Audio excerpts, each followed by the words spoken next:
Hello बच्चों, नमस्कार। मैं Sunil Kumar, MD of Noble Academy Narwana.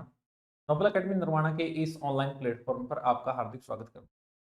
प्यारे बच्चों, सबसे पहले तो मैं आपको हार्दिक बधाइयां दूंगा क्योंकि आपने इस प्रतियोगिता में शामिल होकर अपने एक बड़े हौसले के कूद दिया है। तो बच्चों, ये प्रतियोगिता के लिए जो इनविटेशन है वो हजारों बच्चों के पास पहुंचा। उसमें से हिम्मत की, किसी ने फॉर्म भरने की इसकी, और बेटा फिर उसमें से एक अच्छा हौसला दिखाया आप लोगों ने। बेटा फर्स्ट सेकंड थर्ड तो वही बात है, एक पोजीशन होती है, लेकिन मैं आपको बधाई दूंगा क्योंकि आप सबने जीत पाई है अपने डर के ऊपर और अपने हौसले को बढ़ाया है। तो प्यारे बच्चों, आपने इस प्रतियोगिता में शामिल होकर बेटा अपने एक ऊंची उड़ान का आगाज किया है और सबूत। और बच्चों, जैसे कि हमने बताया था कि इसके आंसर की और सॉल्यूशन आपको इस का, तो एक एक करके सभी टीचर्स इसका सॉल्यूशन करवाएंगे और मैं आपके मैथ का पोर्शन का सॉल्यूशन करूंगा। और बेटा 4 तारीख को इसका जो रिजल्ट है वो घोषित कर दिया जाएगा, और 6 तारीख को सॉरी, और 7 तारीख को इसकी इनाम राशि जो हमने बताई है वो आपको प्रोवाइड की जाएगी। स्कॉलरशिप जिस बच्चे को जितनी वो भी बताया जाएगा और इनाम राशि दी जाएगी। और स्पेशल इनाम देने के लिए आएंगे डीएसपी नरवाना, श्री कमलदीप राणा जी। तो बेटा यहाँ डीएसपी है नरवाना में और बड़े ही सच्चे व्यक्ति हैं, और इनके हाथों से आपको इनाम राशि मिलेगी, ट्रॉफी मिलेगी और मेडल मिलेगी। तो बच्चों, बिना किसी देरी के स्टार्ट करते हैं अपना मैथ का सॉल्यूशन। और इस परीक्षा के क्या कुछ फायदे हैं वो मैं बीच में आपको बताता रहूंगा, और बेटा क्या बेनिफिट इस परीक्षा में शामिल आपको मिल सकता है। तो एक एक करके एक बार सॉल्यूशन शुरू करते हैं लेवल 1 का। और लेवल 1 के जो मैथ के क्वेश्चन थे बेटा वो आपके 51 नंबर से थे। तो सबसे पहला क्वेश्चन आपके सामने था, how many total natural number can be formed using the digit 9, 8 and 0 when each digit can be used only once. यानी कि कोई भी डिजिट रिपीट नहीं होना चाहिए। तो ऐसे कितनी नेचुरल नंबर फॉर्म की जा सकती है। तो बेटा जैसे कि हमें तीन डिजिट दे रखे हैं, एक 9 है, एक 8 है और एक 0 है। तो बेटा जैसे कि नेचुरल नंबर आप बनाओगे तो आगे आप 0 नहीं ले सकते, ठीक है ना। यानी कि 0, 9, 8 ऐसा कोई नेचुरल नंबर नहीं होगा, ये 3 डिजिट नहीं है, 2 डिजिट में आ जाएगा, आगे 0 नहीं हो सकती। तो बेटा 3 डिजिट है एक पहले स्थान पे, फिर दूसरा स्थान किसके साथ देंगे, तीसरा स्थान किसको। तो बेटा आगे 0 नहीं आ सकती, तो आगे सिर्फ 9 और 8 से ही हम फिल कर सकते हैं, तो ये स्थान दो तरीके से भरा जा सकता है। हाँ, अब बीच में 0 आ सकती है, लेकिन इनमें से एक कवर हो चुका है, या तो 8 या फिर 9। तो 8 कवर हो गया है तो बेटा 9 बचा है, और 9 कवर हो गया तो 8 बचा है। तो ये स्थान भी दो तरीके से भरा जा सकता है। फिर इन तीन में से कोई दो कवर हो चुके हैं तो यहाँ एक ही बचा है, और गुणा करेंगे बेटा, 2 × 2 4। तो यानी कि बेटा चार संख्याएं ही फॉर्म की जा सकती है। अब कहोगे सर वो चार संख्याएं कौन सी होंगी। तो बेटा वो संख्याएं या तो 9 से शुरू होंगी या फिर 8 से शुरू होंगी। तो एक तो संख्या हो जाएगी बेटा 908, और एक हो जाएगी 980, एक हो जाएगी बेटा 809, और एक हो जाएगी 890। ये चार ही संख्याएं बन सकती हैं इन तीन डिजिट का यूज करके। तो इसका उत्तर आ जाएगा बच्चों 4, कि कितनी संख्याएं बनाई जा सकती है बेटा, चार ही संख्याएं बनाई जा सकती हैं। ठीक है, तो आगे बढ़ते हैं। 52 क्वेश्चन पे आते हैं बेटा। 52 क्वेश्चन में आपसे पूछा गया है कि भाई दो अंकों की बड़ी से बड़ी अभाज्य संख्याएं हैं, the largest two digit prime number. तो बेटा सबसे बड़ी दो संख्याओं की अभाज्य प्राइम नंबर कौन सी है, 97 है, ठीक है ना। प्राइम नंबर कौन से होते हैं बेटा, जो या तो अपने आप से डिविजिबल होते हैं या फिर 1 से, इसके अलावा किसी से भी भाग ना हो। तो सबसे बड़ी कौन सी है, 97 है। 97 बेटा किसी से भी कंप्लीटली डिवाइड नहीं होती, ओनली 97 को छोड़ के या फिर 1 को छोड़ के, है ना बेटा। तो सबसे बड़ी कौन सी होगी, 97 होगी बच्चों। ये आपका बिल्कुल इजी सा है, ठीक है।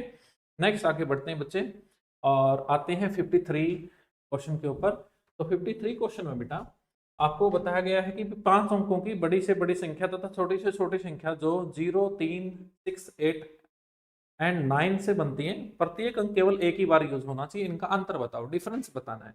तो बेटा इन अंकों का यूज करके जो सबसे बड़ी संख्या बन सकती है वो क्या बनेगी, उसके आगे क्या आ जाएगा बेटा, 9 आ जाएगा, ठीक है। फिर क्या आ जाएगा बेटा, 8 आ जाएगा। फिर क्या आ जाएगा बेटा, 6 आ जाएगा। फिर क्या आ जाएगा, 3 आ जाएगा। फिर क्या आ जाएगा, 0। ये तो बेटा सबसे बड़ी संख्या बनी। अब इनका यूज करके सबसे छोटी कौन से बनेगी? अब आगे जीरो नहीं ले सकते, ठीक है, आगे हमें क्या लेना पड़ेगा? 3 लेना पड़ेगा बेटा, ठीक है। फिर क्या ले लेंगे बेटे? 0, क्योंकि छोटी बनानी है ना। फिर क्या ले लेंगे? 6, फिर क्या ले लेंगे? 8, फिर क्या ले लेंगे? 9। तो इनका यूज करके ये तो सबसे बड़ी संख्या है और ये सबसे छोटी संख्या है, और इन दोनों संख्याओं का, इन दोनों नंबर का हमें क्या बताना था? डिफरेंस बताना था। तो बेटा यहाँ डिफरेंस इनका करोगे आप, तो ये 1, ठीक है, ये 12 हो गया।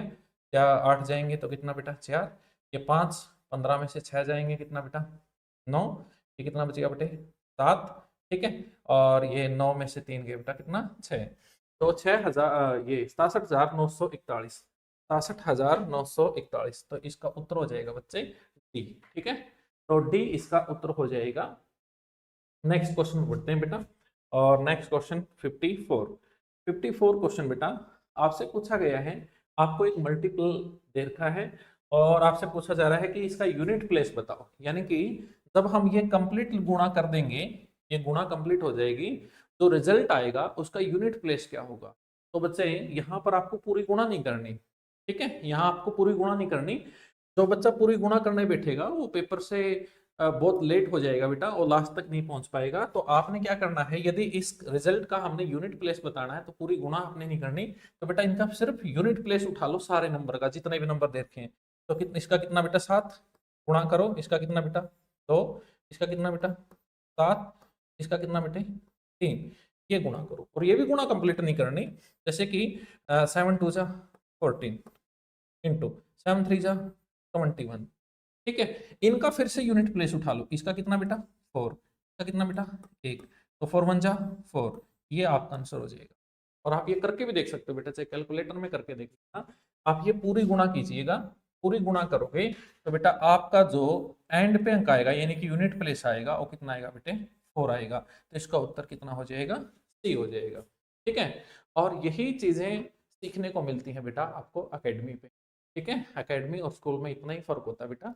एकेडमी आपका जो टाइम सेविंग कॉन्सेप्ट होता है उसके ऊपर काम करती है, या फटाफट क्वेश्चन को कैसे सोल्व कर सकते हो, ठीक है बच्चे। और आप एकेडमी में कैसे पढ़ सकते हो वो मैं आपको बताऊंगा। ये ऐसे होता है बेटा, जिस बच्चे ने इसको पूरा सोल्व करने की कोशिश की होगी तो बेटा उसने बहुत सारा टाइम ले लिया होगा, और वो पेपर में लेट भी हो गया होगा, बहुत सारे क्वेश्चन उसके छूट गए होंगे। लेकिन बेटा इस तरह के कॉन्सेप्ट से यदि आप चलते हो तो आप औरों से 2 कदम आगे रहोगे, इसमें कोई शक नहीं। और इसके लिए एकेडमी आपके लिए काम करती है। नेक्स्ट बेटा 54 क्वेश्चन का सॉल्यूशन किया, हम चलेंगे 55 के ऊपर। तो 55 में बच्चे हमसे क्वेश्चन पूछा गया है कि भाई 5 अंकों की बड़ी से बड़ी सम संख्या जो 3 0 5 7 तथा 8 से बनती है, ठीक है। 3 0 5 7 और 8 से बनने वाली लार्जेस्ट इवन नंबर कौन सा होगा? लार्जेस्ट, तो बेटे लार्जेस्ट है तो आगे क्या लेना पड़ेगा हमें? 8। फिर क्या लेंगे बेटा? 7। फिर क्या लेंगे बेटे? 5, ठीक है। फिर क्या लेंगे बेटा?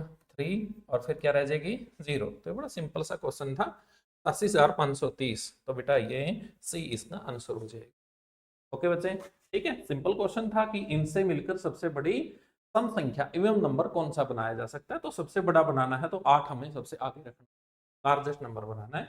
तो ये कुछ क्वेश्चन नहीं था इसका कुछ खास करके। तो बेटा आगे चलते हैं 56 पे आते हैं बच्चे, और 56 क्वेश्चन को देखते हैं कि हमसे क्या पूछा गया। बेटा 5 अंकों वाली बड़ी से बड़ी संख्या जो इन अंकों से बनी है, और कोई एक अंक 2 बार प्रयोग किया जा सकता है, कौन सी है? तो बेटा ये भी सिमिलर का क्वेश्चन हो गया थोड़ा, लेकिन एग्जामिनर ने थोड़ा हमें घुमाने की कोशिश की, ठीक है। वो क्या घुमाने की कोशिश की बेटा? ये बोला कि हमें अंक तो दिए हैं कितने? 4, 9 6 3 और 0, लेकिन बड़ी से बड़ी संख्या बनाओ, बड़ी से बड़ी संख्या फॉर्म करो। लेकिन कहा कि एक अंक को 2 बार प्रयोग कर सकते हैं, बड़ी से बड़ी संख्या बनानी है, तो हम किसका प्रयोग 2 बार करेंगे? 9 का करेंगे। 9 9, ताकि बड़ी से बड़ी संख्या बने। उसके बाद किसको लेंगे बेटा? 6 को, उसके बाद 3 को बेटा, और उसके बाद किसको? 0 को। तो कितना हो जाएगा बेटा? 993 और 99630 बेटा, 99,630। तो इसके ऑप्शन देखते हैं, नीचे की तरफ है या ऊपर की तरफ है? हाँ, ऊपर की तरफ उस साइड मिलेंगे।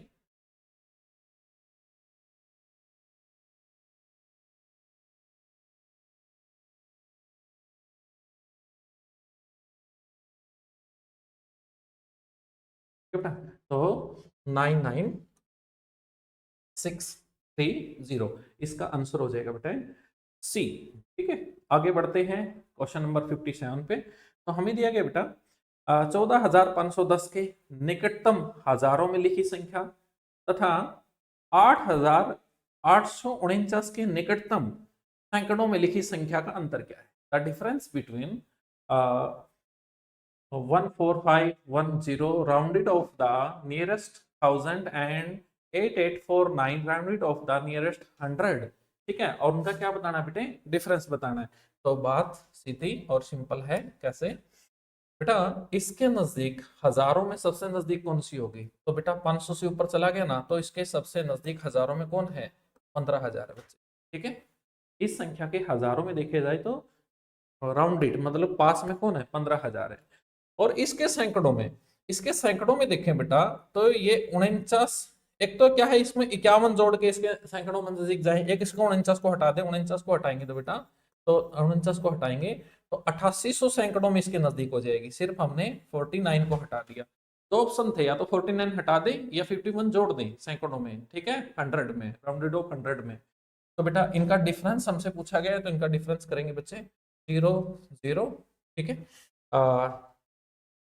तो ठीक है बेटा, और फिर 14 में से 6 गए, 8 गए, कितना 6, तो कितना बेटा 6200। 6200 सी यहाँ पर उत्तर है। देखो बच्चे, इसके नजदीक हजारों में नजदीक संख्या थी 15,000 और सैकड़ों में इसके नजदीक थी 8800। दोनों का डिफरेंस पूछा गया था, तो 6200 इसका राइट आंसर। ठीक है, नेक्स्ट चलते हैं बच्चे 58 क्वेश्चन के ऊपर। ठीक है, 20 क्वेश्चन आपके मैथ के थे बेटा, तो 58 क्वेश्चन पे हम आते हैं। दो अंकीय ऐसी अभाज्य संख्याएं कितनी होगी जिनका प्रत्येक अंक भी अभाज्य संख्या हो, का प्रत्येक अंक भी क्या हो बेटा, अभाज्य संख्या हो। तो अभाज्य संख्या ऐसी कौन सी बनेगी भाई, तो सबसे पहले बनेगी बेटा 2 अंकों की ऐसी अभाज्य संख्या, वो बनेगी बेटा 23। ठीक है बेटा, 23 एक अभाज्य संख्या है, प्राइम नंबर है, और 2 और 3 भी प्राइम नंबर है। मतलब क्या कहना जा रहा है कि एक प्राइम नंबर भी होना चाहिए, एक प्राइम नंबर भी होना चाहिए, और जिन अंकों से मिलकर वो संख्या बनी है वो दोनों भी प्राइम होनी चाहिए। तो 2 और 3 भी प्राइम है और 23 भी प्राइम है। ठीक है बेटा, इसके आगे हम चलते हैं। इसके आगे प्राइम नंबर जो अपना आता है वो आता है बेटा 29। लेकिन 29 हम लिख नहीं पाएंगे क्योंकि 9 एक प्राइम संख्या नहीं है, प्राइम नंबर नहीं है। ठीक है बेटा, तो उसको हमें ड्रॉप करके चलना पड़ेगा।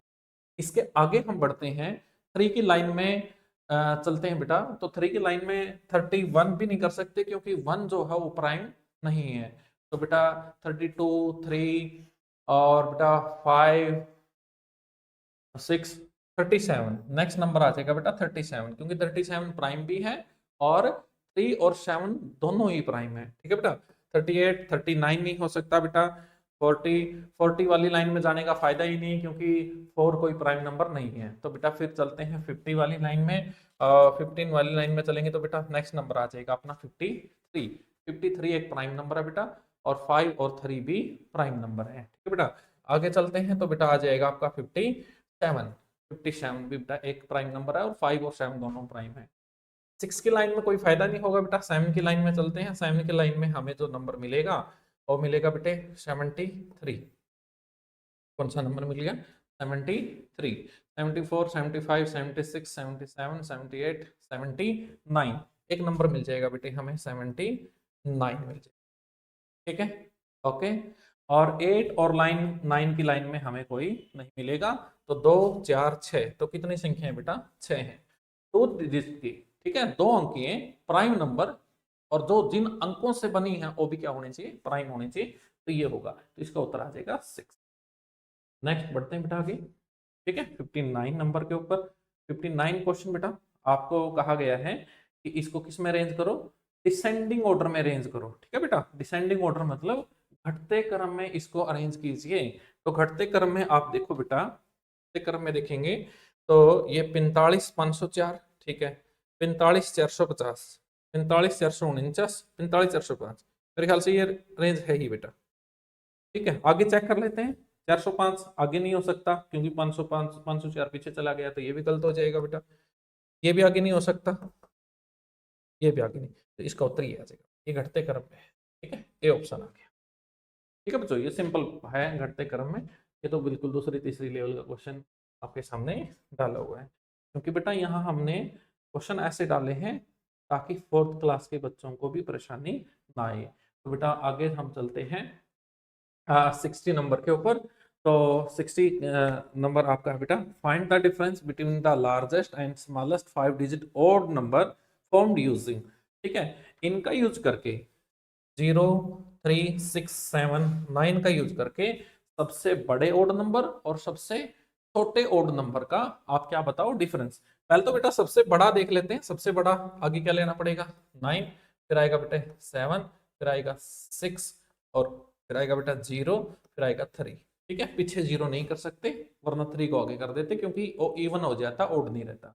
फिर सबसे छोटा बेटा, सबसे छोटा करना है तो आगे हम ले लेंगे किसको 3 को, फिर ले लेंगे बेटा 0 को, और फिर ले लेंगे बेटा 6 को, फिर 7 को, और फिर 9 को। ये इन अंकों का यूज करके सबसे बड़ा ओड नंबर है, और ये इन अंकों का यूज करके सबसे छोटा ओड नंबर है, और इनका हमसे पूछा जा रहा है डिफरेंस। डिफरेंस पूछेंगे तो बेटा 13 में से 9 गए 4 बेटा, और यहाँ 10 था तो कितना 2 गए 9 में से, तो बेटा कितना 2, और यहाँ 5, 15 में से 6 गए बेटा 9, यहाँ कितना रह गया 6 रह गया, और यहाँ पर कितना रह गया 6, तो 66,924। 66,924 इसका उत्तर आ जाएगा बेटा, 66,924 ये रहा इसका आंसर। ठीक है, बी उत्तर आ जाएगा। ये सिंपल सा क्वेश्चन था, 60 क्वेश्चन। तो आगे बढ़ते हैं बेटा नेक्स्ट पे 61। ठीक है बेटे, लगभग लगभग हम 10 क्वेश्चन सोल्व कर चुके हैं, जो कि 20 क्वेश्चन आपके पेपर में थे। तो 61 नंबर पे आते हैं बच्चे। तो कहा जा रहा है यदि इस नंबर को इस नंबर से भाग दिया जाए तो भागफल क्या रहेगा और शेषफल क्या रहेगा। तो बड़ा दूसरी क्लास तक का ही क्वेश्चन आपसे पूछ लिया बेटा, बड़ा मेहरबान था एग्जामिनर आपके ऊपर। तो बेटा 765 और 8 बेटा। ठीक है, और इसको डिवाइड करना है किससे बेटे 7, 6, 5 से। तो बेटा भागफल देखेंगे 1 पे चलेंगे तो 7, 6, 5 नीचे कुछ नहीं बटेगा, 7 आएगा, नहीं बात बन पाई। 6 लेके आना पड़ेगा तो एक 0 लगानी पड़ेगी, 5 भी लेके आना पड़ेगा तो एक 0 और लगानी पड़ेगी, और फिर से 1 पे चल पड़ेगा ये 7, 6, 5। ठीक है बेटा, फिर कितना आ जाएगा नीचे बेटा 8 आ गया डायरेक्ट। ठीक है, 8 आ गया, तो बात नहीं बन पा रही, चलेगा ही नहीं। तो अब कहेंगे ये 8 आ गया डायरेक्ट, और कहेंगे सर ये शेष बच गया होगा ना बेटा, डायरेक्ट आए ना तो यहाँ पर क्या लगानी पड़ेगी एक 0 लगानी पड़ेगी। अब ये रिमाइंडर बचेगा डायरेक्ट, आप तो संख्या ऊपर से नीचे आ गई ना, वो डायरेक्ट रिमाइंडर नहीं हो सकती। तो बेटा जो भागफल आया वो ये आया। ठीक है, 10010, और रिमाइंडर 8 आया, तो उत्तर ये आ जाएगा। ओके बच्चे, नेक्स्ट बढ़े आगे, नेक्स्ट बढ़े। ठीक है, 62 8 के प्रथम 4 गुणजों का योगफल। ठीक है, the sum of first 4 multiple of 8। ठीक है बेटा, तो 8 के फर्स्ट 4 मल्टीपल कौन कौन हो गया बेटा, एक तो 8 ही हो गया, एक 16 हो गया, 24 हो गया, और एक 32 हो गया। इनका हमसे पूछा जा रहा है बेटे सम। इनका सम आप करोगे 24 ये 48, और बेटा 48 में कितना जोड़ोगे 32 जोड़ोगे तो कितना हो जाएगा बेटा 80। तो इस क्वेश्चन का जो उत्तर है वो 80 आ जाएगा, और इसके ऑप्शन है ओके।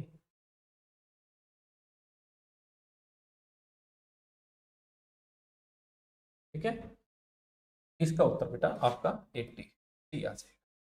ओके बच्चे, सिंपल क्वेश्चन है। नेक्स्ट बेटा, नेक्स्ट आगे बढ़ते हैं। What will be the length of the longest tape can exactly means 1 metre 75 centimetre, 4 metre 50 centimetre, and 6 metre 50 centimetre. तो बच्चे हमसे कहा जा रहा है कि भाई कि 3 तरह की लेंथ है। एक लेंथ है 1 मीटर और 75 सेंटीमीटर की, दूसरी लेंथ है 4 मीटर 50 सेंटीमीटर की, और एक लेंथ है 6 मीटर 50 सेंटीमीटर की।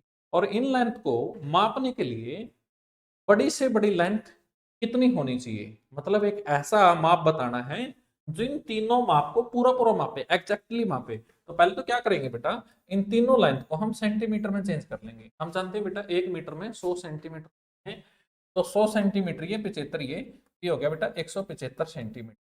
ठीक है, 400 सेंटीमीटर, ये 50, ये बेटा ये हो गया 450 सेंटीमीटर। और बच्चे 6 मीटर 600, ये 50, ये आ गया बेटा 650 सेंटीमीटर। तो बच्चे अब हमें कहा जा रहा है कि भाई इनको, इन लेंथ को पूरा पूरा मापने के लिए, एग्जैक्ट मेजर करने के लिए बड़ी से बड़ी लेंथ कितनी हो सकती है। तो बेटा इस क्वेश्चन का उत्तर क्या हो जाएगा जब आप इनका HCF निकाल दोगे। इन संख्याओं को भाग देने वाली सबसे बड़ी संख्या कौन होगी, HCF। इनका HCF आप कैसे निकालोगे बेटा, ये सारे किस पे कटते हुए दिख रहे हैं, 5 पे, तो 5 पे काट दीजिए। 5 3 15 और 5 5 25, 5 3 45 90, 5 1 5, 5 3 15, ये फिर से 5 पे कट रहे हैं, 5 7 35 और ये बेटा 18 और ये 5 2 10 और 5 30, 7 18 26, आगे कट ही नहीं रहे तो आगे काटने की हमें जरूरत नहीं, इनकी गुणा कर दो, 5 5 25, तो 25 सेंटीमीटर एक ऐसी लेंथ होगी जो इनको पूरा पूरा काटेगी। तो बेटा 25 सेंटीमीटर, इसका उत्तर आ जाएगा ए। नेक्स्ट आगे बढ़ते हैं 65 क्वेश्चन के ऊपर बेटा। 65 क्वेश्चन आपके तो बच्चों देखो, कहा जा रहा है भाई 1/5 part of a vessel in filled with water, 1/5 भाग है वो पानी से भरा हुआ है। If 40 litre more water is needed to fill it, तो कहा जा रहा है कि 40 लीटर पानी से इसको पूरा भर दिया जाएगा, ठीक है, यानी कि 40 लीटर पानी और इसमें डाल दिया जाए तो ये पूरा भर जाएगा।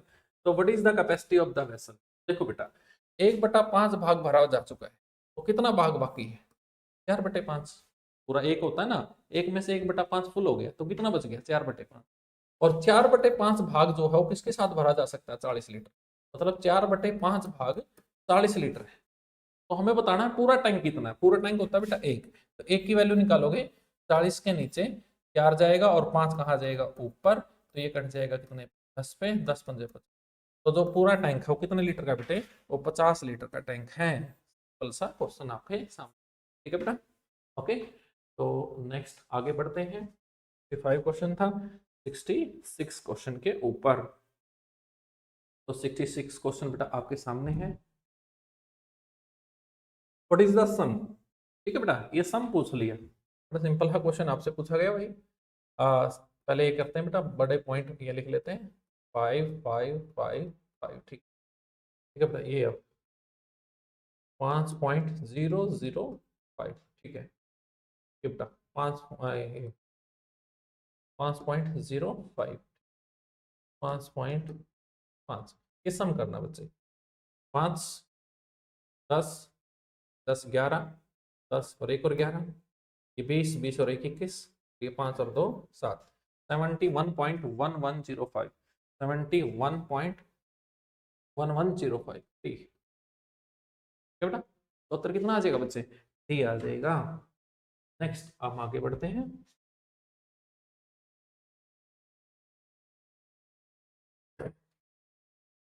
संख्या 5.029 को किस संख्या से भाग दिया जाए कि 50.29 प्राप्त हो। हमें क्या था बच्चे, 5.029 को हम किससे डिवाइड करें, मान लीजिए x से डिवाइड करें तो कितना आना चाहिए, 50.29।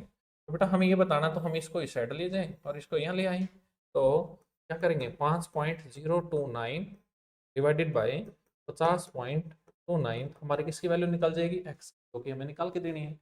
तो बेटा ये पॉइंट हटाएंगे तो नीचे कितना आ जाएगा बच्चे, 1000, ये पॉइंट हटाएंगे इसके नीचे कितना आएगा बेटा 100, 2 जीरो से 2 जीरो कट, और ये तो सेम संख्या थी कट गई, तो किससे, x की वैल्यू कितनी है बेटा 1/10, और 1/10 यहाँ पॉइंट में दे रखा है तो 0.1, 1/10 का मीनिंग क्या है बेटा 0.1, इसका आपका आंसर हो जाए, ठीक है। बढ़ते हैं आगे, सिंपल क्वेश्चन था भाई। ओके बेटा 68 क्वेश्चन, 68 क्वेश्चन आपके सामने है। 17 प्लस 1/16 का दशमलव, यानी कि 17 प्लस 1/16 को आप किस में बदलो, डेसिमल में बदलो। तो बेटा 17 को तो हम रहने देते हैं, 1/16 का मतलब क्या है, 1 को डिवाइड करना है किससे, तो चलाएंगे बेटा, जीरो लगानी पड़ेगी, आएगा पॉइंट लग गया, फिर भी नहीं चली बात, बात नहीं बनी, फिर से एक जीरो लेके जीरो लेंगे, तो 16 को किस पे चला देंगे, 6 पे बेटा, कितना आ जाएगा 96, 96 आ जाएगा कितना बेटा 4, तो आगे चलाएंगे जीरो और 16 दूनी 32 बेटा, ठीक है, फिर कितना बच जाएगा 8 0 और 16 पंजे 80, तो ये रिमाइंडर 0 हो जाएगा और 17 में प्लस हो जाएगा 0.025। तो बेटा ये जुड़ के आ जाएगा, ठीक है ना, 17.0625। क्लियर बच्चे, तो इसका उत्तर हो जाएगा सी। ये भी भाई सिंपल था क्वेश्चन आपके सामने था। तो आगे बढ़ते हैं बेटा 69 नंबर के ऊपर, और 69 क्वेश्चन आपके सामने है, ठीक है। तो हमें कहा जा रहा है बेटा what is the decimal equivalent, ठीक है। ये कह रहा है बेटा कि भाई 2200 का 4%, 2200 2200 का मतलब बेटा गुणा, ठीक है, 4%, परसेंट मतलब बटे 100, ठीक है। फिर का वापिस से क्या हो जाएगा गुणा बेटा 75%, परसेंट मतलब बाई 100, ठीक है। इसको करेंगे 20 से 20 पर 2200 का बेटा 88 गुणा, ये पॉइंट के नाम की एक जीरो भी यहाँ ले आओ, जो हो जाएगा 75/1000, हो गया, ठीक है। तो 25 दिया 75, 2500 का 100, ये हो गया कितना 0, ये 10 एकम और 4 एकम 4 0 और 4 दूनी 8, 4 दूनी 8, 22 दिया 66 बेटा, और नीचे कितना बचा हुआ 10, 66/10 कितना हो जाएगा 6.6, कितना हो जाएगा बेटा 6.6, इसका उत्तर आ जाएगा। और इसका उत्तर मेरे ख्याल से हाँ दिए,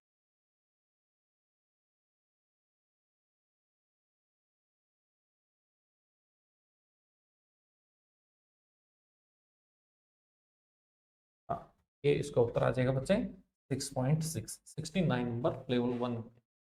और बच्चों अब पहुंच गए हम कौन से पे, आखिरी पर्सन के ऊपर। और आखिरी पर्सन में बेटा आपके सामने क्वेश्चन है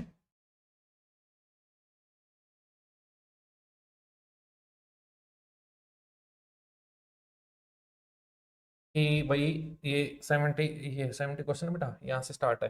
तो क्या बताना है, योगफल बताना है, तो इनका योगफल बताते हैं बेटे, कितना है 70 0 0 0 7 7, ओके। प्लस करना बेटा 7.007, ठीक है बेटा, ये प्लस हो गया, अब ये प्लस करना है 7.07, ठीक है।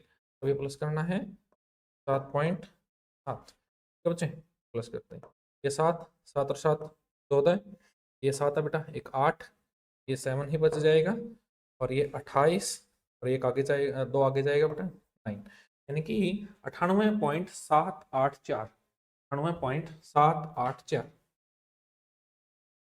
हाँ 7847, ये आ जाएगा बेटा, उत्तर आ जाएगा डी, ठीक है। तो ये थे बच्चे आपके लेवल 1 में मैथ के क्वेश्चन। और बच्चों ये प्रतियोगिता आपके अब किस काम की है, तो मैं आपसे दो बातें शेयर करता हूँ, ठीक है।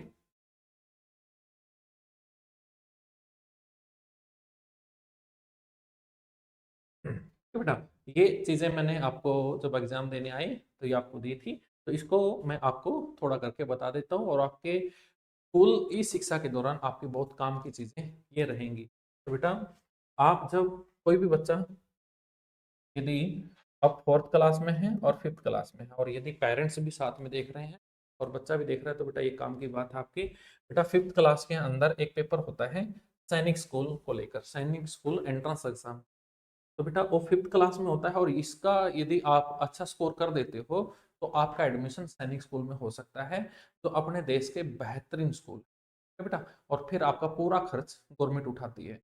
और बेटा ये पेपर एट्थ क्लास में भी दे सकता है, कोई बच्चा एट्थ क्लास में हो तो उसका एडमिशन नाइन्थ क्लास में सकता है। अब इन पेपर में आपसे क्या पूछा जाता है, ये मैं आपसे डिस्कस कर लूँ। बेटा इन पेपर में आपसे मैथ्स पूछा जाता है, इंग्लिश, रीजनिंग और सीएस, ठीक है। तो आप फोर्थ फिफ्थ में या फिर एट्थ और सेवन्थ एट्थ में पढ़ते, तो बेटा इसकी तैयारी करनी होती है, ये फिर सिर्फ सिंपल स्कूल में तैयारी इसकी नहीं होती, इसकी तैयारी करवानी पड़ती है। तो नोबल एकेडमी नरवाना बेटा फोर्थ क्लास से लेकर ट्वेल्थ क्लास तक के एडमिशन ले, और जो बच्चे यहाँ फोर्थ और फिफ्थ में एडमिशन ले, तो बेटा हम उनकी फोर्थ और फिफ्थ तो करवाते हैं ही, साथ के साथ उनकी सैनिक स्कूल, नवोदय, कुरुक्षेत्र, गुरुकुल, इनकी तैयारी भी करवाते हैं। तो कोई भी बच्चा हमसे फोर्थ और फिफ्थ में या सिक्स में जुड़ना चाहे तो बेटा हम इसकी तैयारी करवा सकते हैं, ठीक है बेटा। फोर्थ से नाइन्थ रेगुलर क्लास लगते हैं, स्कूल में एडमिशन चलता है और पढ़ाते हम हो सकते बेटा। कोई भी पेरेंट्स, कोई भी बच्चा यदि सुना इस बात को तो और वो इच्छुक है कि उसका बच्चा एक सैनिक स्कूल में पढ़े, तो वो हमसे आकर एक बार बात कर सकते। और बेटा यदि आप यहाँ एडमिशन लेते हो तो इस पेपर के बेस पे आपको स्कॉलरशिप मिलेगी, और स्कॉलरशिप कितनी मिलेगी वो मैंने आपको कल बता दी थी, आज पेपर के दौरान बता दी थी। ठीक है ना, पेपर में बताया गया कि किसको कितने परसेंट। एक होता है राष्ट्रीय मिलिट्री स्कूल, ये पूरे देश में 5 ही हैं, और इसकी तैयारी भी हमें 4th और 5th के दौरान या फिर 7th और 8th के दौरान करनी होती है। और कोई भी बच्चा मिलिट्री स्कूल में पढ़ने का इच्छुक है तो उसको तैयारी करनी होगी। उसकी तैयारी भी हम 4th और 5th में या 6th और 7th में करवाते हैं। तो वो बच्चा जिसको सैनिक स्कूल की तैयारी करनी है, नोबल अकेडमी नरवाना से। तो बेटा एक पेपर होता है जवाहर नवोदय विद्यालय, ठीक है, जोहार एनवीएस जिसको बोलते हैं। यहाँ बेटा एडमिशन हो जाए तो पूरा खर्चा गवर्नमेंट उठाती है, और गवर्नमेंट स्कूल होते हैं। लेकिन इसका एक पेपर होता है 5th क्लास में और एक पेपर होता है 8th क्लास में। तैयारी करनी होती है, तैयारी हम 4th और 5th में और 7th और 8th में करवाते हैं। कोई बच्चा एनवीएस में एडमिशन लेना चाहता है, उसका पेपर पास करना चाहता है, तो नोबल अकेडमी नरवाना से जुड़ सकता है। और आपने ये एंट्रेंस एग्जाम दिया है तो बेटा इससे आपको स्कॉलरशिप मिलेगी। नेशनल डिफेंस एकेडमी, ये बेटा +1 और +2 के लेवल की बात है। कोई बच्चा एनडीए पास करना चाहता है, या कोई आपका बड़ा भाई या बड़ी बहन या कोई भी जो अब 10वीं में है या 11वीं में है, और उसका सपना बेटा बेल्ट लाइन में जाने का, ऑफिसर बनने का, सबसे कम उम्र में सबसे बड़ी पोस्ट है इंडिया की, वो एनडीए की है।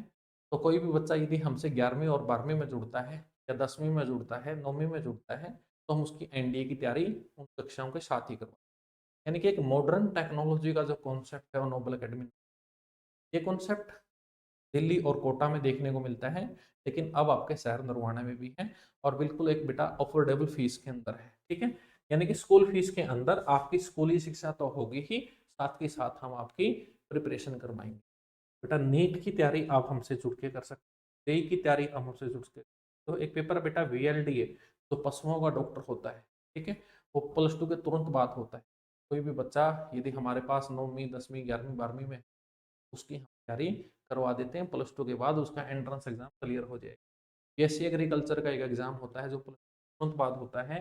कोई बच्चा हमसे 9वीं क्लास में, 10वीं क्लास में, 11वीं में, 12वीं में जुड़ता है, तो उसकी तैयारी हम बीएससी एग्रीकल्चर की करवाते हैं। इसकी ज़्यादा समय नहीं लूंगा यहाँ पर आपका, लेकिन आप डिटेल जाननी है तो नोबल अकेडमी नरवाना आप विजिट, आपके पास सबके पास मोबाइल नंबर है।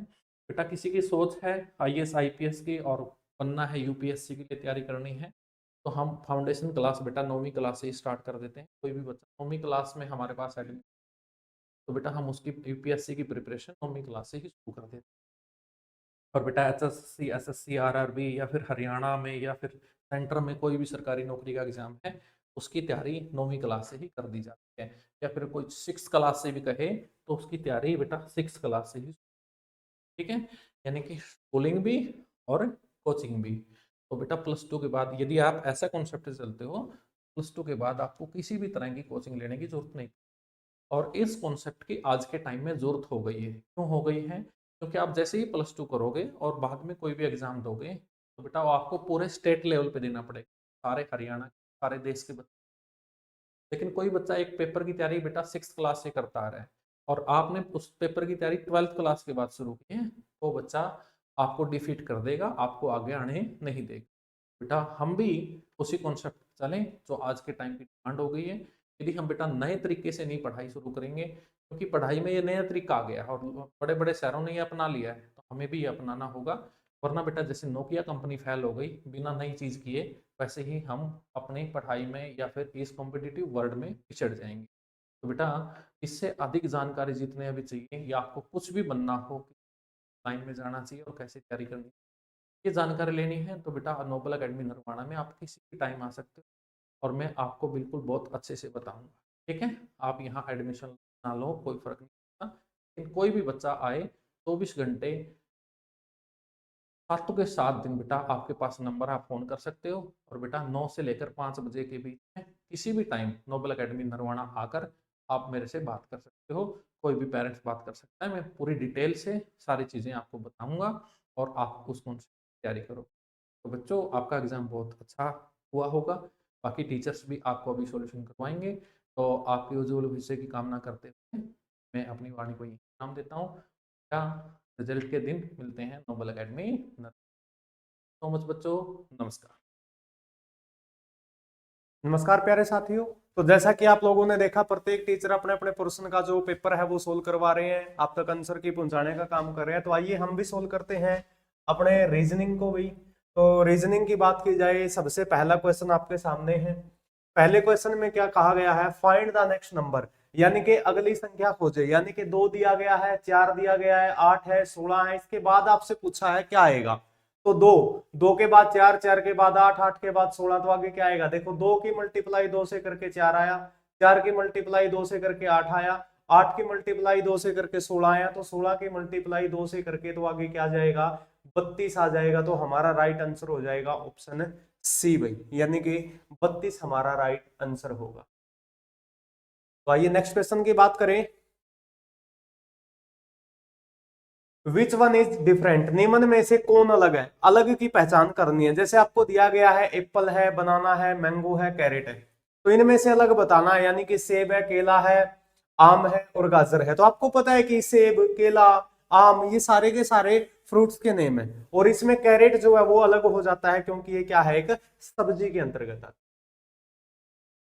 नेक्स्ट हम बात करें क्वेश्चन नंबर 43।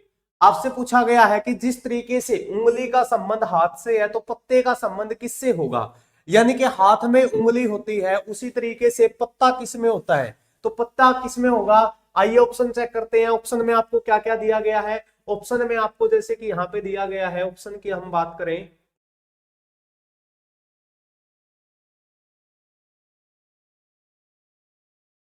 ये ऑप्शन है भाई इस क्वेश्चन के। ऑप्शन में आपको क्या क्या दिया गया है, आइए चेक करते हैं। जैसा कि इसने दिया पेड़, ब्रांच, रूट या जड़, फ्लावर या फूल। यानी कि पत्ता किस में होता है, तो पत्ता तो शाखाओं पर उगते हैं भाई। शाखाओं पर क्या उगते हैं, पत्ते। जिस तरीके से हाथ में उंगलियां होती है, तो शाखाओं पर क्या होते हैं, पत्ते होते हैं। तो राइट आंसर क्या हो जाएगा, ऑप्शन बी इसका राइट आंसर हो जाएगा भाई। नेक्स्ट हम बात करें भाई क्वेश्चन नंबर 44। आपसे पूछा गया है क्वेश्चन नंबर 44 में कि जिस तरीके से cat is written DWU, how is dog written. यानी कि कैट को अगर DBU लिखा गया है, यानी कि देखो C के बाद D आता है, +1 कर दिया, A के बाद B आता है, +1 कर दिया, T के बाद U आता है तो +1 कर दिया। तो उसी तरीके से हम डॉग को क्या लिखेंगे, तो डॉग में प्लस, D के बाद क्या आएगा, E आएगा, E के बाद क्या आएगा, O के बाद, O में +1 करेंगे तो O के बाद OP, जी के बाद क्या आएगा, जी के बाद आएगा H। तो हमारा आंसर हो गया EPH, यानी कि ऑप्शन ए इसका राइट आंसर हो जाएगा, ऑप्शन ए। नेक्स्ट हम बात करें, नेक्स्ट क्वेश्चन आपके सामने है। क्वेश्चन कह रहा है कि यदि रमन 4 किलोमीटर उत्तर और फिर 3 किलोमीटर पूर्व की ओर जाता है। जो रमन है ना, Raman walks 4 kilometre north then 3 kilometre east, how far is she from starting point. तो वह स्टार्टिंग पॉइंट से किस दिशा में या कितनी दूर है, ये आप लोगों से पूछा जा रहा है। देखो नॉर्थ डायरेक्शन में रमन सबसे पहले चला, तो आपको पता होना चाहिए कि हम एक प्लस का निशान लगाते हैं डायरेक्शन को जानने के लिए। ऊपर की तरफ हमेशा नॉर्थ डायरेक्शन, नीचे की तरफ हमेशा साउथ डायरेक्शन, इस साइड में ईस्ट और इस साइड में वेस्ट। तो रमन एक पॉइंट से चलना शुरू किया, उत्तर की ओर चला, उत्तर की ओर चला, कितना, 4 किलोमीटर चला। फिर वह 3 किलोमीटर पूर्व की ओर जाता है, ईस्ट डायरेक्शन में मुड़ता है। अब ईस्ट डायरेक्शन तो उस साइड है, कितना, 3 किलोमीटर चलता है। वह अपने प्रारंभिक स्थान से कितना दूर है, यानी कि यहां से वह कितना दूर है, यहां से वो इतना दूर हो जाएगा भाई, यहां से वो ये इतना दूर हो जाएगा यहां से। तो आपको पाइथागोरस प्रमेय का पता होगा, कैसे लगाते हैं कि इसका स्क्वायर यानी कि 4 का स्क्वायर प्लस 3 का स्क्वायर और इसका वर्गमूल कर देंगे तो हम ये आ जाएगा अपना। तो 4 का स्क्वायर 16 प्लस में 9 और इसका वर्गमूल, यानी कि 25 का वर्गमूल क्या हो जाएगा, तो आप आंसर करेंगे 25 का वर्गमूल 5 हो जाएगा हमारा राइट आंसर। क्या हो जाएगा, 5 हो जाएगा हमारा राइट आंसर। नेक्स्ट हम बात करते हैं, नेक्स्ट क्वेश्चन ब्लड रिलेशन से आपके सामने आया है। नेक्स्ट क्वेश्चन भाई, क्या कह रहा है ब्लड रिलेशन का क्वेश्चन। एक आदमी की ओर इशारा करते हुए रेखा ने कहा, रेखा ने एक इशारा किया एक आदमी की ओर, ये आदमी बना दिया भाई, इसकी ओर इशारा करते हुए, कौन है ये रेखा इशारा कर रही है, ये रेखा है, ये रेखा इशारा करते हुए क्या कहती है कि वह मेरे पिता, किसका, रेखा के पिता का, रेखा के पिता का इकलौता बेटा, यानी कि एक ही बेटा है। अब आपके पिता का इकलौता बेटा आपका क्या लगेगा, तो आप अगर लड़की है तो आपका क्या लग जाएगा, भाई लग जाएगा, और अगर आप लड़के हो तो आप वो खुद होंगे। तो यहाँ पे रेखा एक लड़की है तो इसके पिता का इकलौता बेटा, आगे क्या कह रहा है, वह आदमी, यह आदमी इस रेखा से कैसे संबंधित है, तो यह आदमी रेखा का क्या हो जाएगा, भाई हो जाएगा, क्या हो जाएगा, ब्रदर आपको ऑप्शन में दिया गया है, तो ये इसका राइट आंसर हो जाएगा। ओके रिपोर्ट है, ये इसका राइट आंसर हो जाएगा। नेक्स्ट क्वेश्चन की हम बात करते हैं, नेक्स्ट क्वेश्चन की हम बात करते हैं। इसमें लिखा गया है कि एक निश्चित कूट भाषा में KING, किंग को JNIK लिखा जाता है, किसको, KING, किंग को क्या लिखा जाता है, GNIK लिखा जाता है। तो लाइन को क्या लिखेंगे, LION को क्या लिखेंगे। तो अगर देखो यहाँ पे क्या किया गया, रिवर्स लगा दिया गया, ये यहाँ आया, ये यहाँ आया, ये यहाँ आया और ये यहाँ आया, इनकी पोजीशन को चेंज कर दिया गया, रिवर्स पैटर्न इसमें लगा दिया गया। तो इसमें भी ऐसे, जो लास्ट वाला है वो सबसे पहले यानी कि N, उसके बाद फिर O, उसके बाद फिर I और उसके बाद फिर L, NOIL, यानी कि ऑप्शन ए आपका राइट आंसर हो जाएगा। ऑप्शन ए आपका क्या हो जाएगा, राइट आंसर हो जाएगा भाई। नेक्स्ट हम बात करते हैं, नेक्स्ट क्वेश्चन की हम बात करें, 48 क्वेश्चन है भाई। 48, अंग्रेजी वर्णमाला में बाएं से 13वें अक्षर के दाएं 7वां अक्षर कौन सा होगा। अंग्रेजी वर्णमाला में क्या कह रहा है, which letter is 7th to the right of the 13 letter from the left in the English alphabet. एक अंग्रेजी वर्णमाला है, इस अंग्रेजी वर्णमाला में बाएं से यानी कि लेफ्ट साइड से, लेफ्ट साइड से देखो कैसे होता है, एक अंग्रेजी वर्णमाला ऐसे लिखते हैं हम लेफ्ट से राइट में, लेफ्ट साइड से 13वां अक्षर है, लेफ्ट साइड से यहां से 13वां अक्षर कौन है, M है, और इसके राइट में, अब इसके राइट में तो यहाँ पे 7वां अक्षर, 13 प्लस में 7 जोड़ोगे तो यहाँ पे 20वां अक्षर आ जाएगा, 20वें नंबर पर कौन सा अक्षर आएगा, तो T आंसर आ जाएगा इसका, यानी कि बी ऑप्शन जिसमें T लिखा गया है, बी ऑप्शन इसका राइट आंसर हो जाएगा। ओके रिपोर्ट है।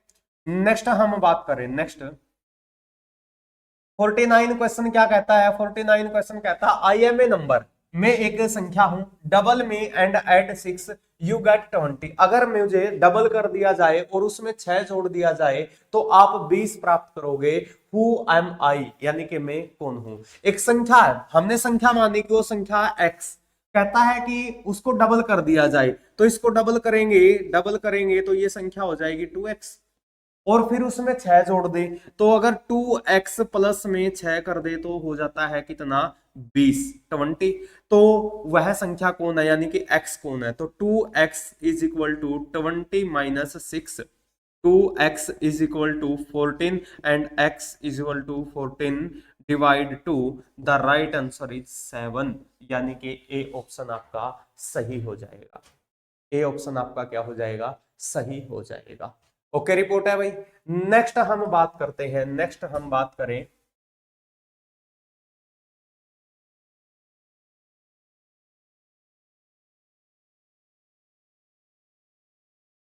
अच्छा ये आगे भी है, चलो हम हिंदी वाले पोर्शन को ही देख लेते हैं, नहीं तो नेक्स्ट पेज पे आएगा ही।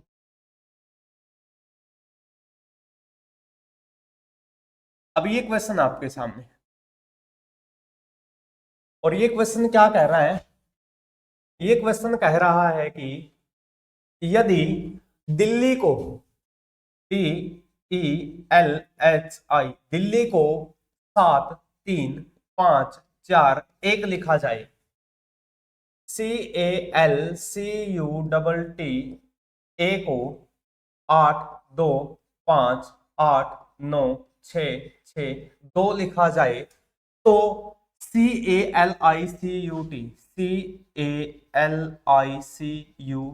को क्या लिखेंगे। अब देखो ये जो शब्द आए हैं, इस शब्द के अंदर जो अक्षर आपको दिखाई दे रहे हैं वो यहीं से आए हैं, तो जो इनका कोड है वही इनका होगा। जैसे कि इसमें देखो C को क्या लिखा है, C को 8 लिखा है, तो C को 8 लिख देंगे। ए को 2 लिखा है तो 2 लिख देंगे, एल को 5 लिखा है तो 5 लिख देंगे, आई को देखो, आई को 1 लिख रखा है, आई को 1 लिख रखा है तो 1 लिख देंगे भाई। सी को क्या लिख रखा है, 8 लिख रखा है तो 8 लिख देंगे, यू को 9 लिख रखा है तो 9 लिख देंगे, और टी को 6 लिख रखा है तो 6 लिख देंगे। तो 825 18 96 इसका आंसर हो जाएगा, 825 18 96, यानी कि बी ऑप्शन इसका राइट आंसर हो जाएगा। ओके रिपोर्ट है। तो ये थे हमारे रीजनिंग के क्वेश्चन। प्यारे साथियों, आपका स्कोर कमेंट बॉक्स में जरूर बताएं कितने क्वेश्चन आपके सही हुए। धन्यवाद, जय हिंद। आइए अब हम शुरू करते हैं level first English. First question है आपके पास साइनोनिम्स ऑफ सेम। आपको क्या बताना है? साइनोनिम्स का मतलब होता है सेम, तो इसका आंसर आ जाएगा आपके पास बोल्ड। सेकंड क्वेश्चन है आपके पास एंटीनोनिम्स का मतलब होता है अपोजिट। आपको क्या करना है? जो एंसीडेंट है इसका मतलब होता है हमारे पास प्राचीन, तो इसका एंटीनोनिम्स हमारे पास क्या हो जाएगा? मॉडर्न। नेक्स्ट क्वेश्चन है हमारे पास, थर्ड क्वेश्चन है आपके पास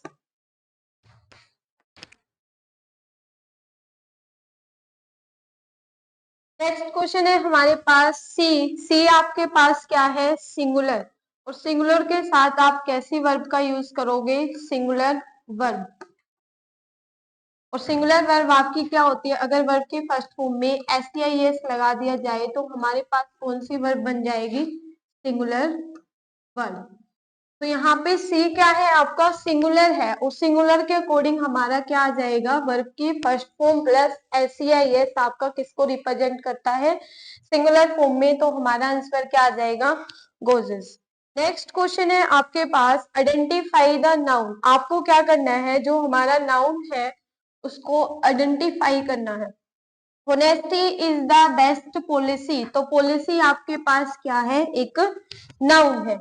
नेक्स्ट क्वेश्चन है आप लोगों के पास चूज द करेक्ट आर्टिकल। आपको क्या बताना है? करेक्ट आर्टिकल बनाना है, जिसको हम लोग क्या लिखते हैं? ऑनेस्ट। और ऑनेस्ट आपके पास क्या है? स्वर है, और स्वर के साथ आप किसका यूज करते हैं? एन का। तो हमारा करेक्ट आंसर क्या हो जाएगा? बी। उसके बाद सिक्स्थ क्वेश्चन है आप लोगों का, आपको क्या बताना है? करेक्ट स्पेलिंग बतानी है। तो करेक्ट स्पेलिंग हमारी क्या हो जाएगी? एनवायरमेंट। उसके बाद नेक्स्ट क्वेश्चन है आपका 7, आइडेंटिफाई द वर्ब। आपको क्या करना है? वर्ब को आइडेंटिफाई करना। द डॉग बार्क लाउडली, तो बार्क आपके पास क्या हो जाएगा? वर्ब। नेक्स्ट क्वेश्चन है हमारे पास filling the blanks preposition। The cat is on the table, तो आपका आंसर क्या हो जाएगा? The cat is on the table. Ninth question है हमारे पास choose the plural form of child. आपको क्या बतानी है? जो चाइल्ड है इसकी प्लूरल फॉर्म बतानी है, तो हमारे पास क्या आ जाएगा? चिल्ड्रन। तो नाइन्थ का आंसर क्या हो जाएगा आपके पास? सी। 10th क्वेश्चन है आप लोगों के पास, आपको क्या बताना है? Correct tense. I dash my homework already. जहां पे आपका ऑलरेडी वर्ड होता है वहां पे आप कौन सी टेंस का यूज करते हो? Present perfect tense. और जो हमारा प्रेजेंट परफेक्ट टेंस होता है इसकी पहचान हमारे पास क्या होती है? हैज, हैव प्लस वर्ब की थर्ड फॉर्म। तो हैज, हैव प्लस वर्ब की थर्ड फॉर्म हमारा ना फर्स्ट में है, ना सेकंड में है, ना फोर्थ में है, तो हमारा फाइनल आंसर क्या हो जाएगा? सी, यानी कि हैव डन। नेक्स्ट 11 क्वेश्चन है हमारे पास, one word of one word बताना है आपका a person who teaches. One word आपको बताना है ए पर्सन हु टीच, यानी कि जो पर्सन टीच करता है उसे आप लोग क्या बोलते हो? टीचर। तो आपका 11 का क्या हो जाएगा? बी। नेक्स्ट है आपके पास आइडेंटिफाई द एडजेक्टिव। आपको क्या करना है? एडजेक्टिव को आइडेंटिफाई करना है। तो she has a beautiful dress. Dress आपके पास क्या है? नाउन। और आपके पास एडजेक्टिव क्या हो जाएगा? ब्यूटीफुल। तो हमारा आंसर क्या आ जाएगा? डी। नेक्स्ट क्वेश्चन है आप लोगों के पास 13, आपको क्या बताना है?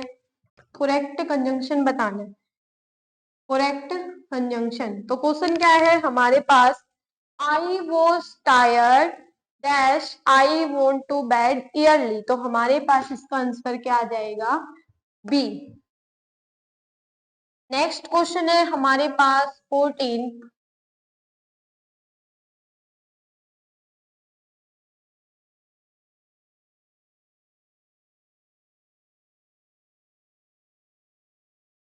क्वेश्चन है भैया आपके पास, चेंज इनटू पैसिव वॉइस। आपको क्या करना है, पैसिव वॉइस में चेंज करना है। क्वेश्चन हमारा क्या है, ही राइट्स ए लेटर, तो जहां पे आपकी वर्ब के फर्स्ट फॉर्म SEIS होता है उसका पैसिव वॉइस हमारे पास क्या बनता है, इज एम आर प्लस में वर्ब की थर्ड फॉर्म प्लस वाई।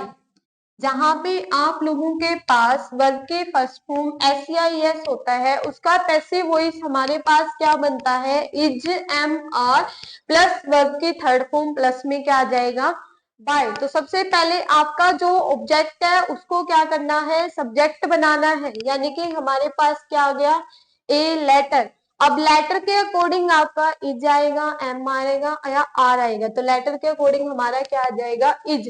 उसके बाद हमें क्या करनी है, वर्ब की थर्ड फॉर्म, राइट्स की थर्ड फॉर्म हमारे पास क्या हो जाएगी, रिटर्न। उसके बाद हमें क्या लिखना है, बाय। और बाय जो आपका सब्जेक्ट होता है उसको हम लोग पैसिव बनाते टाइम क्या कर देते हैं, ऑब्जेक्ट बना देते थे, तो ही का क्या बन जाएगा हमारे पास, हिम। तो आपका फाइनल आंसर क्या आ जाएगा, B, a letter is written by him. Next question है आप लोगों के पास 15 क्वेश्चन क्या है हमारे पास, आपको करेक्ट सेंटेंस बताना है।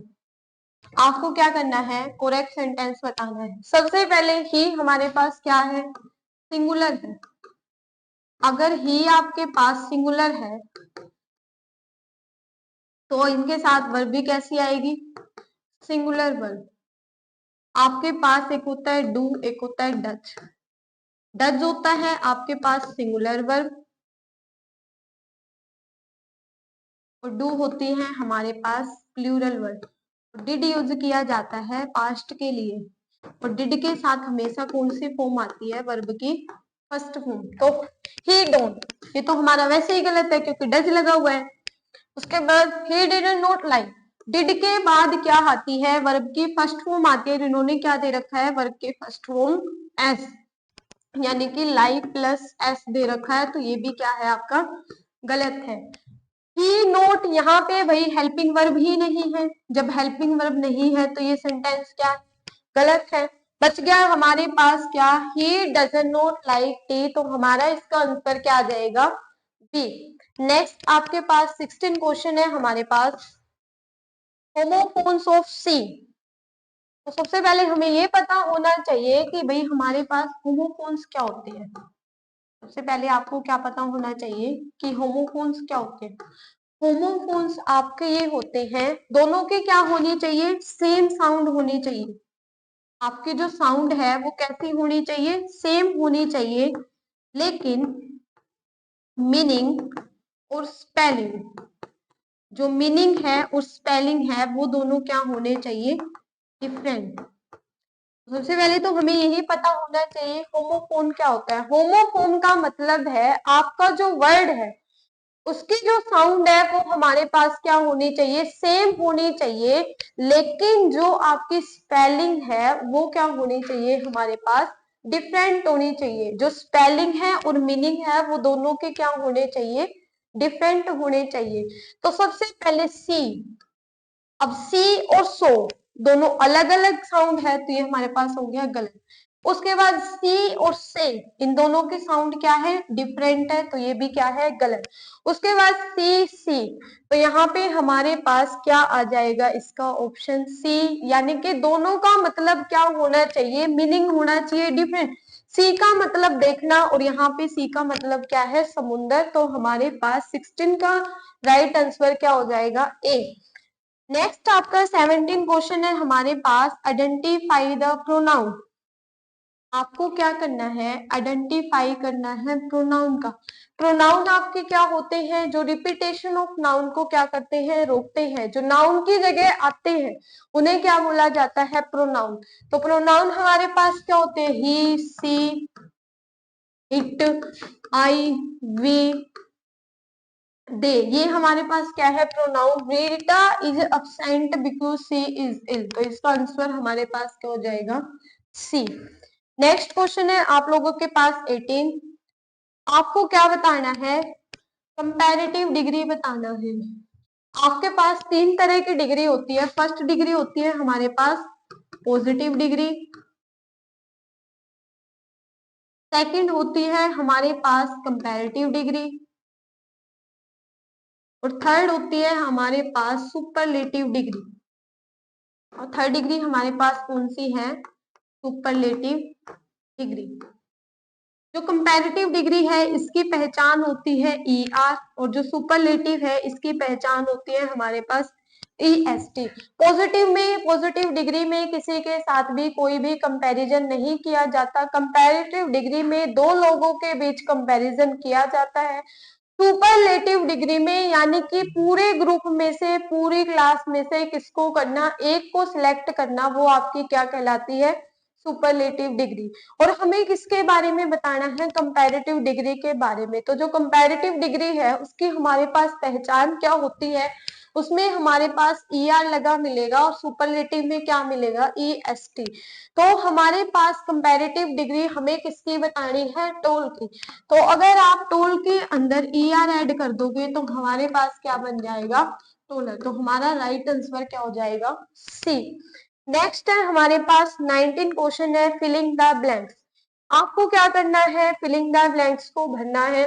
We should dash the rule. Should क्या है, आपके पास एक मॉडल है। जो शुड है वो आपके पास क्या है, एक मॉडल है, और मॉडल हमेशा अपने साथ क्या लेते हैं, वर्ब की फर्स्ट फॉर्म। तो यहाँ पे हमारे पास वर्ब की फर्स्ट फॉर्म SEIS है, जो कि हमारा क्वेश्चन क्या है, गलत। उसके बाद फॉलो आपके पास वर्ब की फर्स्ट फॉर्म है, तो हमारे पास करेक्ट आंसर क्या हो जाएगा, बी। फ्लोमिंग में वर्ब प्लस ING है, ये भी हमारे पास गलत है, और ये वर्ब की थर्ड फॉर्म है, तो ये भी हमारे पास क्या है, गलत है। तो हमारा राइट आंसर क्या आ जाएगा, बी। अब आपका लास्ट क्वेश्चन है इंग्लिश का।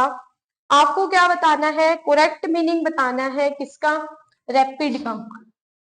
जो हमारे पास रैपिड है इसका करेक्ट मीनिंग बताना है। रैपिड का मतलब होता है जल्दी जल्दी, रैपिड का मतलब होता है हमारे पास जल्दी जल्दी।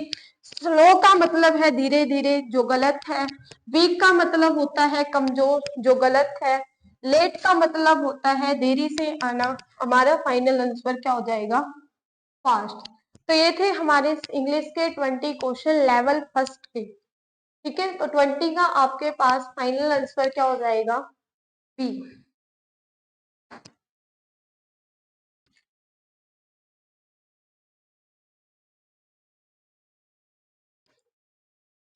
आइए अब हम लोग करते हैं हमारे साइंस के क्वेश्चन। 21 से लेके आपके 40 तक हमारे साइंस के क्वेश्चन है लेवल फर्स्ट में। तो हमारा जो फर्स्ट क्वेश्चन है साइंस का 21 क्वेश्चन है हमारे पास, which gas do plant release during photosynthesis. यानी कि फोटोसाइंसिस के दौरान जो प्लांट है वो कौन सी गैस रिलीज करते हैं, पौधों द्वारा प्रकाश संश्लेषण के दौरान कौन सा गैस उत्सर्जित होती है। तो हमारा फाइनल आंसर क्या हो जाएगा, ऑक्सीजन। तो हमारा आंसर हमारे पास क्या आ जाएगा, ऑक्सीजन। नेक्स्ट आपके पास 22 क्वेश्चन है, what is the main source of energy for earth. यानी कि पृथ्वी के लिए मुख्य ऊर्जा स्रोत का क्या है। तो हमारा आंसर क्या आ जाएगा, बी यानी कि सन। नेक्स्ट क्वेश्चन है आपके पास 23 question,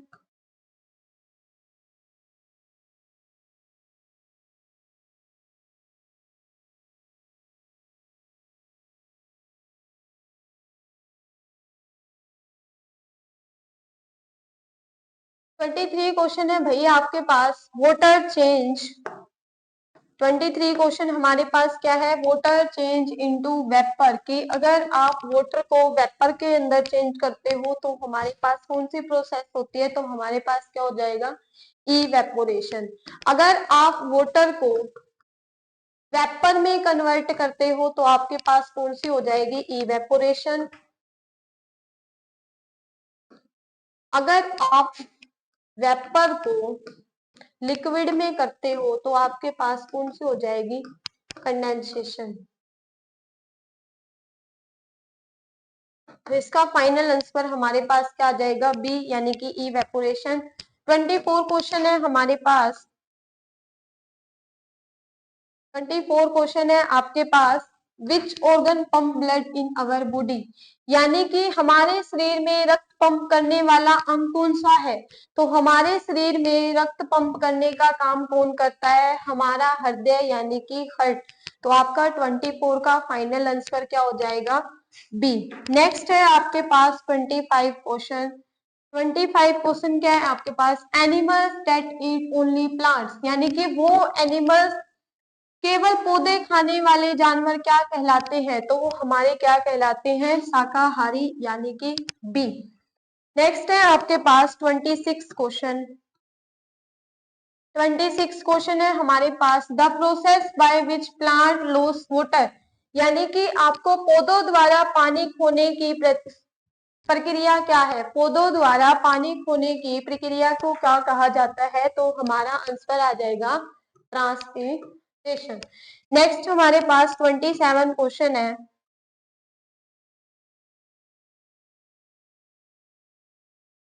which planet is known as red planet, कि आपका कौन सा ग्रह है जिसको लाल ग्रह के नाम से जाना जाता है, तो इसका आंसर हो जाएगा हमारे पास बी, यानी कि मंगल।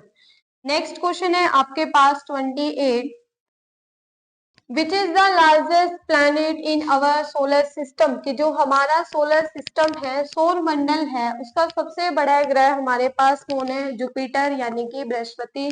आपका आंसर क्या हो जाएगा, सी। 29 क्वेश्चन है आपके पास, the solid form of water, कि जो वाटर है उसकी सोलिड फॉर्म यानी कि पानी का ठोस का रूप कौन सा हो जाता है, हमारे पास आइस। तीन स्टेट होती है आपके पास, सोलिड, लिक्विड, गैस।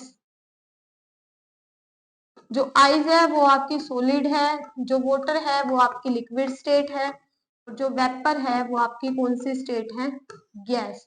तो हमें कौन सी स्टेट के बारे में पूछा गया है, सोलिड फॉर्म यानी कि पानी का ठोस, तो हमारा फाइनल आंसर क्या हो जाएगा, ए, यानी कि आइस। नेक्स्ट क्वेश्चन है हमारे पास 30 क्वेश्चन।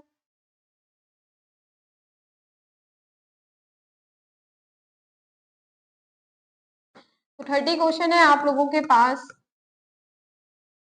वेट,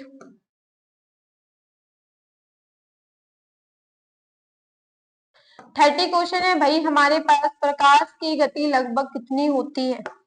30 क्वेश्चन है आपके पास, प्रकाश की गति लगभग कितनी होती है, तो प्रकाश की गति होती है आपकी 3 × 10⁸ मीटर पर सेकेंड, यानी कि बी।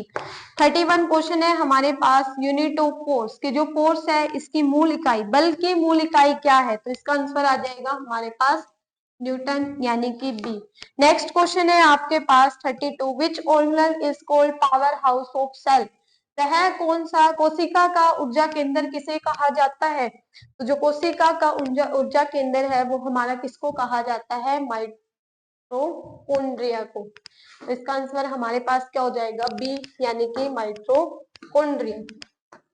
हमारे पास क्या हो जाएगा, बी, यानी कि माइटोकॉन्ड्रिया। 33 क्वेश्चन है आपके पास, the change of water vapour into liquid, आपको क्या करने हैं, जो वेपर्स हैं उनको लिक्विड में कन्वर्ट करना है, तो हमारी कौन सी प्रोसेस हो जाएगी, the change of water vapour into liquid, यानी कि वेपर को लिक्विड में कन्वर्ट करना है, तो हमारे पास क्या हो जाएगा, ऑप्शन बी, यानी कि कंडेंसेशन, यानी कि संघनन। नेक्स्ट क्वेश्चन है आपके पास 34, which gas is release during burning, यानी कि जलने पर कौन सी गैस निकलती है, तो जलने पर आपकी गैस निकलती है कार्बन डाइऑक्साइड। तो इसका आंसर हमारे पास क्या हो जाएगा? कार्बन डाइऑक्साइड यानी कि बी, यानी कि CO2। ये मिसप्रिंट हो गया था भाई। नेक्स्ट क्वेश्चन है आपके पास 35। Blood cell that fight infection. संक्रमण से लड़ने वाली रक्त कोशिकाएं कौन सी है? तो संक्रमण से लड़ने वाली कोशिकाएं आपकी कौन सी है? WBC। WBC की फुल फॉर्म है आपके पास व्हाइट ब्लड सेल। RBC की फुल फॉर्म हो जाएगी आपके पास red blood cell. Next question है आपके पास 36। 36 क्वेश्चन है हमारे पास। Which vitamin is obtain from sunlight. कि जो सनलाइट है उससे आपको कौन सा विटामिन मिलता है? तो सनलाइट से हमें कौन सा विटामिन मिलता है? तो हमारा आंसर आ जाएगा सी, यानी कि विटामिन डी। नेक्स्ट क्वेश्चन है हमारे पास। Which soil is best for farming. 37 question है आपके पास। जो फार्मिंग है उसके लिए कौन सी सोइल बेस्ट होती है? तो आपका आंसर क्या हो जाएगा? इसका हमारे साथ आंसर हो जाएगा दोमट मिट्टी, यानी कि लोमी। तो इसका आंसर क्या आ जाएगा? लोमी, यानी कि दोमट मिट्टी। नेक्स्ट क्वेश्चन है आपके पास 38। Human heart has many chambers. जो ह्यूमन हार्ट है, मानव हृदय है, उसमें कितने कक्ष होते हैं? जो मानव हृदय है उसमें हमारे पास कितने चैम्बर होते हैं? 4 चैम्बर। नेक्स्ट क्वेश्चन है आपके पास 39 क्वेश्चन है हमारे पास। The earth rotate around. जो अर्थ है वो किसके अराउंड रोटेट करती है? पृथ्वी किसके चारों ओर घूमती है? तो हमारा आंसर क्या आ जाएगा? सन, यानी कि सूर्य। आपका लास्ट क्वेश्चन है साइंस का हमारे पास 40 क्वेश्चन, यानी कि आपका लास्ट क्वेश्चन है साइंस का। The smallest unit of life, यानी कि जीवन की सबसे छोटी इकाई कौन सी है? तो जीवन की सबसे छोटी इकाई आपकी क्या है? सेल, यानी कि कोशिका। तो हमारा राइट आंसर क्या हो जाएगा? सी। तो यहाँ पे हमारे साइंस के क्वेश्चन हो जाते हैं कंप्लीट। सबसे पहला क्वेश्चन आपकी स्क्रीन पर। निम्नलिखित में से किसे कंप्यूटर का मस्तिष्क कहा जाता है? Brain of computer. Brain of computer हम कहते हैं सीपीयू को, सेंट्रल प्रोसेसिंग यूनिट। ठीक है, आगे बढ़ते हैं। नेक्स्ट क्वेश्चन आपके पास कंप्यूटर का ही अगला क्वेश्चन है। कर्सर के बाईं ओर के अक्षरों को मिटाने के लिए किसका प्रयोग किया जाता है? मान लीजिए हम कोई लाइन लिख रहे हैं, इसमें यहाँ पे हमारा कर्सर है, इसमें जो बाईं ओर है इनको इरेज करने के लिए हम इस्तेमाल करते हैं बैकस्पेस का। Option C will be the right answer. आगे बढ़ते हैं। नेक्स्ट क्वेश्चन है what is the full form of RAM. RAM की फुल फॉर्म होती है random access memory. Option B will be the right answer. Next question हम आगे बढ़ते हैं। आपकी स्क्रीन पर अगला क्वेश्चन जीएस का नेक्स्ट क्वेश्चन है कि इनमें से कौन सा आउटपुट डिवाइस है? कंप्यूटर में हम जो रिजल्ट है, रिजल्ट लेने के लिए जिन डिवाइस का इस्तेमाल करते हैं वो होते हैं हमारे आउटपुट डिवाइस, और ये हो जाएगा हमारा printer. Option D will be the right answer. Next हम आगे बढ़े। नेक्स्ट क्वेश्चन है इनमें से इंटरनेट ब्राउज करने के लिए किस सॉफ्टवेयर का इस्तेमाल किया जाता है? यानी कि इंटरनेट इस्तेमाल करने के लिए हम किस सॉफ्टवेयर का इस्तेमाल करते हैं? वो हो जाएगा हमारा web browser. Option B will be right answer. आगे बढ़ते हैं। नेक्स्ट आपकी स्क्रीन पर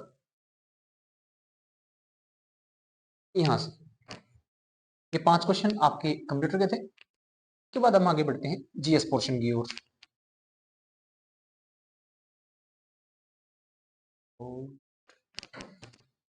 आपके सामने क्वेश्चन है सिंधु घाटी सभ्यता का एक गोदी, गोदी का मतलब होता है डॉकयार्ड, जहां पे जहाजों की मरम्मत और माल लोडिंग अनलोडिंग होती है।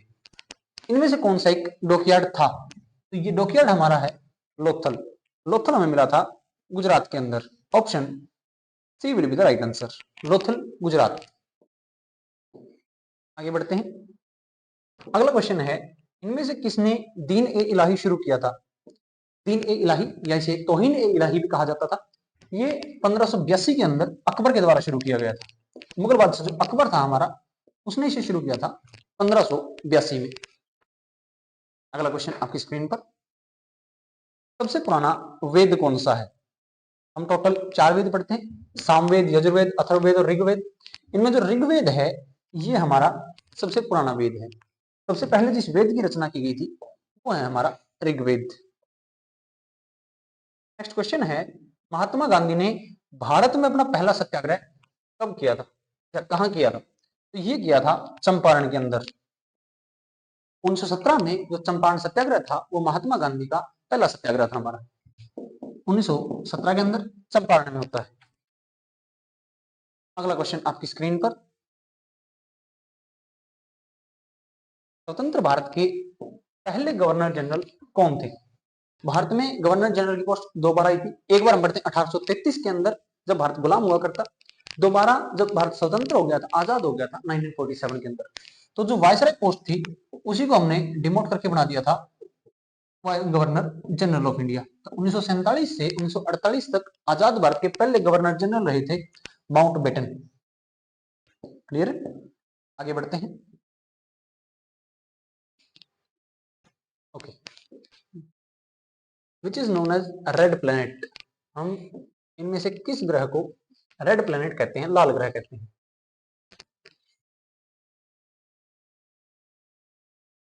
किस ग्रह को लाल ग्रह के नाम से जाना जाता है? लाल ग्रह हमारा होता है मार्स यानी कि मंगल।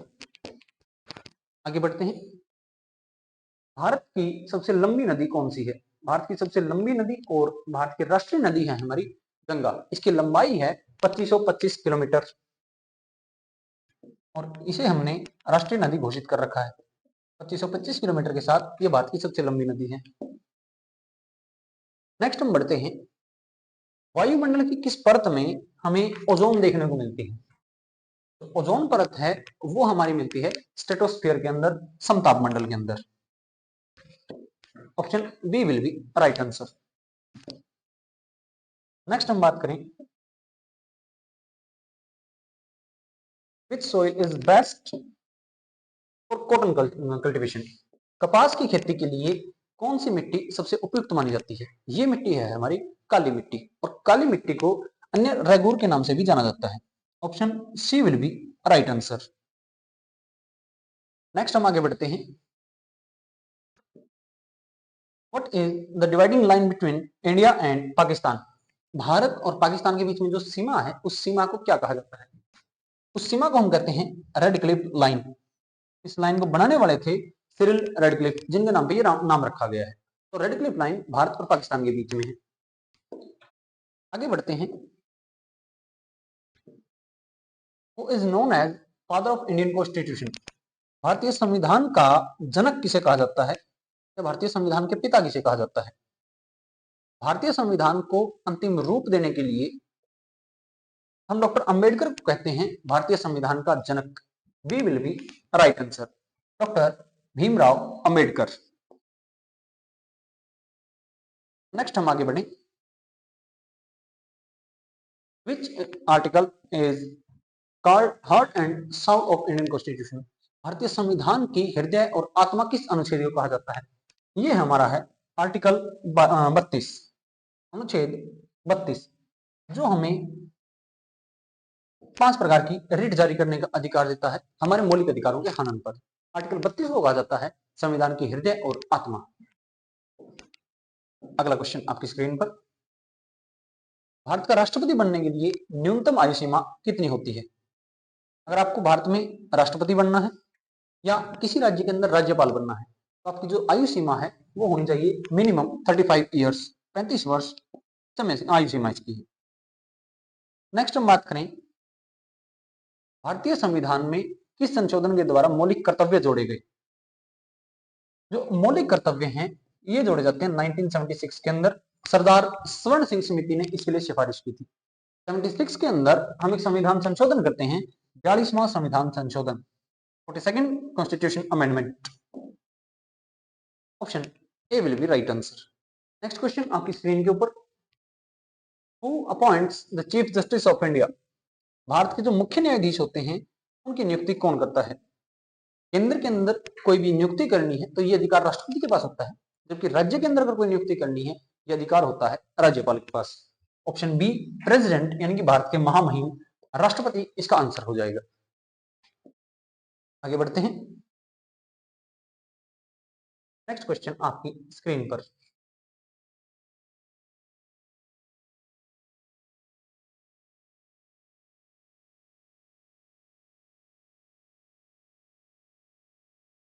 भारत के किस संगठन को अंतिम ऋणदाता कहा जाता है?